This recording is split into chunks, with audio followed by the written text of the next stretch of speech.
रोहतक की इस जाट धर्मशाला में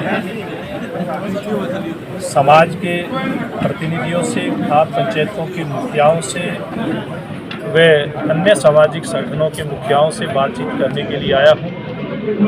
20 अप्रैल को उचाना के अंदर सर्वजातीय धारण खाप की तरफ से जो आग्रह हुआ था भगत शिरोमणि धन्ना जी की जयंती मनाने का, उस जयंती का निमंत्रण देने के लिए मैं यहाँ पर आया हूँ।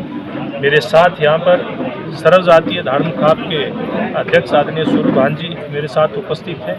बाकी यहाँ के लगभग सभी कापों के अध्यक्ष या उनके नुमाइंदे इस बैठक के अंदर आज उपस्थित हुए हैं। सबने इस बैठक के अंदर ये विश्वास दिलाया है कि 20 अप्रैल की भगत शिरोमणि धन्ना जी की जयंती के अवसर पर जो उचाना में कार्यक्रम होगा, जिसके मुख्य अतिथि मुख्यमंत्री हरियाणा नायब सिंह जी रहेंगे, उस कार्यक्रम में बड़ी संख्या में यहाँ से लोग वहाँ पर उपस्थित होंगे। सर, आप राज्यसभा सांसद हैं। वक्फ बोर्ड जिस तरह से संशोधन बिल लेकर कानून बनाया है, उसको लेकर जो कांग्रेस है, दूसरे दल हैं, सपा है, तृणमूल कांग्रेस है, वो विरोध कर रहे हैं। जिस तरह पश्चिमी बंगाल में तो हिंसा भी हो रही है। देखिए, आप सब लोगों के सामने है, हरियाणा भी देख रहा है, देश भी देख रहा है, देख भी रहा था। जब सिटीजनशिप अमेंडमेंट एक्ट लेकर के आए थे नरेंद्र मोदी जी, यानी कि नागरिकता संशोधन कानून लेकर के आए थे, उस समय भी विपक्षी दलों ने ये कहा था कि देश के मुस्लिमों की सदस्यता, नागरिकता छीनने का एक बहुत बड़ा षड्यंत्र है। लेकिन कितने दिन से कानून लागू है? क्या एक भी मुस्लिम भाई की, किसी एक भी अल्पसंख्यक की क्या कोई नागरिकता इस देश के अंदर छीनी? क्या बिल्कुल नहीं चली।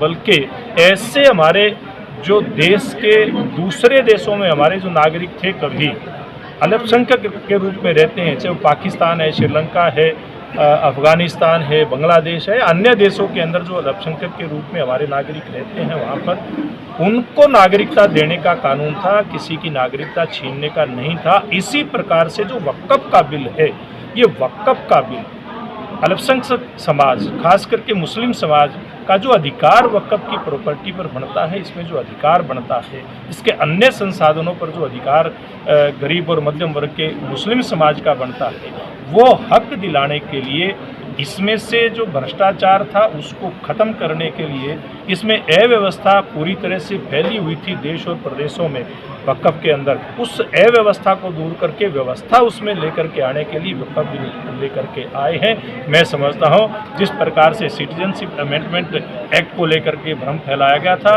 अब समाज के लोगों को ध्यान में आ गया है। ये जो अभी थोड़ा बहुत कहीं कोई विरोध रहा है, राजनीतिक रूप में विरोध है, धीरे धीरे करके सब लोग समझ जाएंगे, कहीं कोई विरोध की गुंजाइश रहने वाली नहीं। मोदी जी कहते हैं एक देश दो विधान नहीं चलेंगे, 370 आप लोगों ने ख़त्म कर दी, इसी को चलते।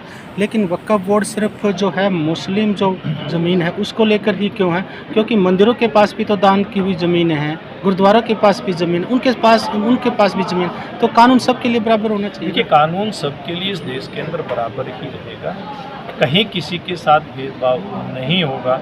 नरेंद्र मोदी जी के नेतृत्व में जो 11 साल से सरकार चल रही है, भारतीय जनता पार्टी की कहें, एनडीए की कहें, उसने करके दिखाया, किसी के साथ भी अन्याय होने वाला इस देश के अंदर नहीं। गुजरात में कांग्रेस का डिवीज़न हो रहा है, उधर वो कह रहे हैं कि जिस तरह से कांग्रेस नीचे स्तर पर पहुंची है, वो मुस्लिम और दलित वोटों में लगे रहे, पिछड़ा जो वोट बैंक था वो छिटक गया उनका।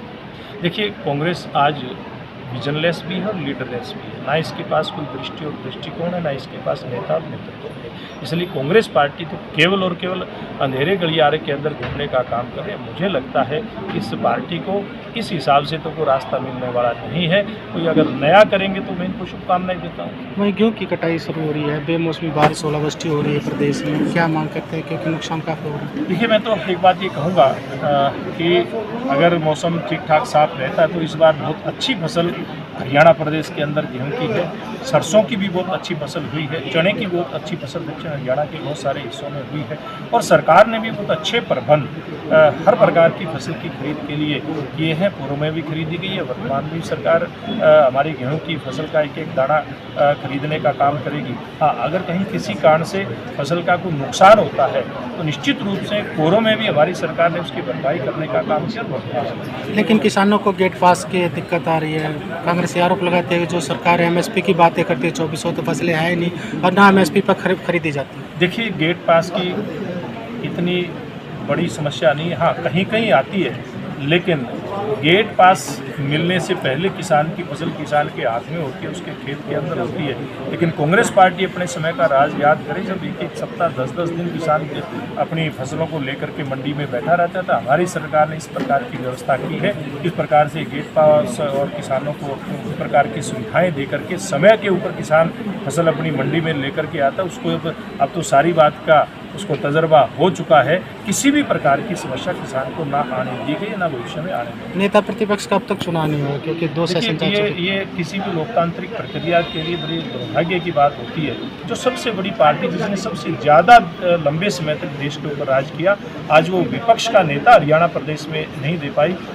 2 सेशन हो चुके हैं। बहुत महत्वपूर्ण सेशन अब बजट सेशन हुआ था, उसमें एक दिशाहीन विपक्ष का हमने वहाँ पर एक रवैया देखा। बड़े दुर्भाग्य की बात है।